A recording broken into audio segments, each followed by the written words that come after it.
This program contains scenes that some viewers may find disturbing. Viewer discretion is advised.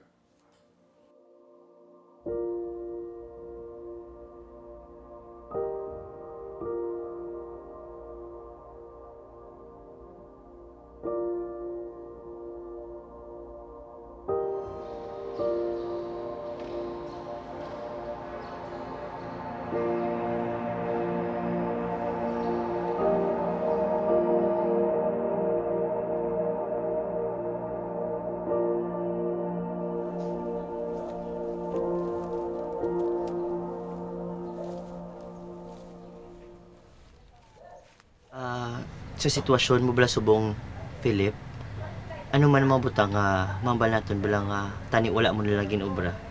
Sang una balikan naton 5, 6 years ago.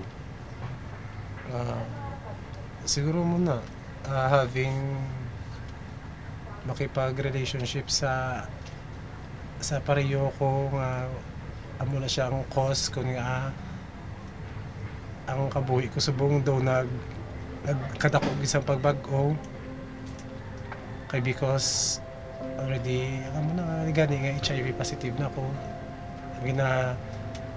ginalikawan, may diskriminasyon, tapos ako mismo ginalikaw ko ng kagalingon ko sa pamilya. Bago nakita niyo man ang environment sa ginistaran ko subong, do kung madumduman ko sa una, do ko dako ka pag ginulsol ko nga nahimo ko pa amo na. I taste your lips, and it makes me shiver. I bite your tongue. I smell your chin. I look through your eyes, all that has been. Your every sweat, like a faucet dripping. I breathe through your lungs, embrace from your back. We talk about the best things, and never the things that we both lack.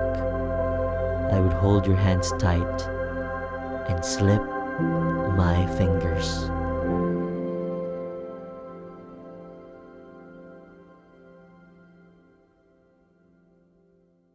Okay, from the time na nag-abot sa ato po sa City Health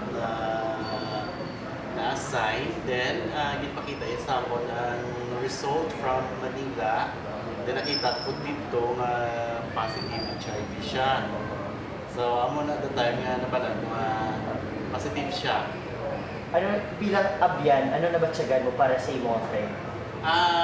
Bilang abyan, I feel, of course, naluoy ko siya. But at the same time, I know in myself na si Philip is, ano siya, strong siya. Kaya from the time na nagkilalahay kami, I know nga ang personality niya, bisan buya, muni siya sa kawalan, mabuhi ni siya.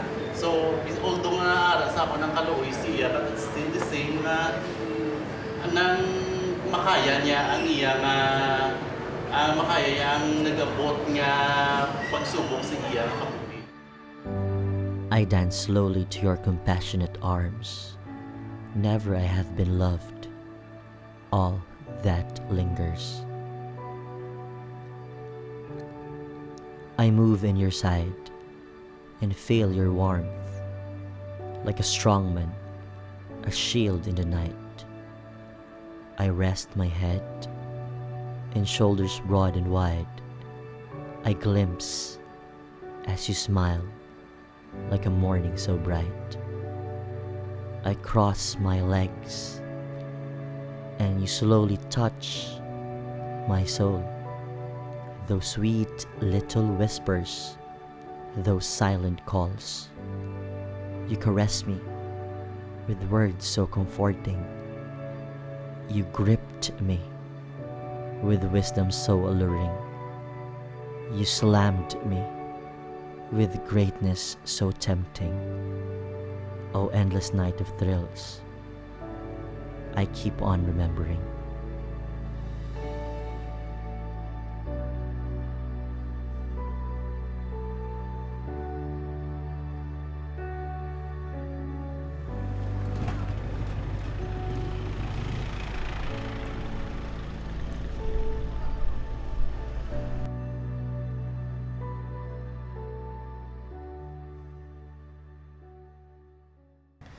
ang family gid ang pinaka-importante nga mga tao mga sa ulihin makabulig sa ako.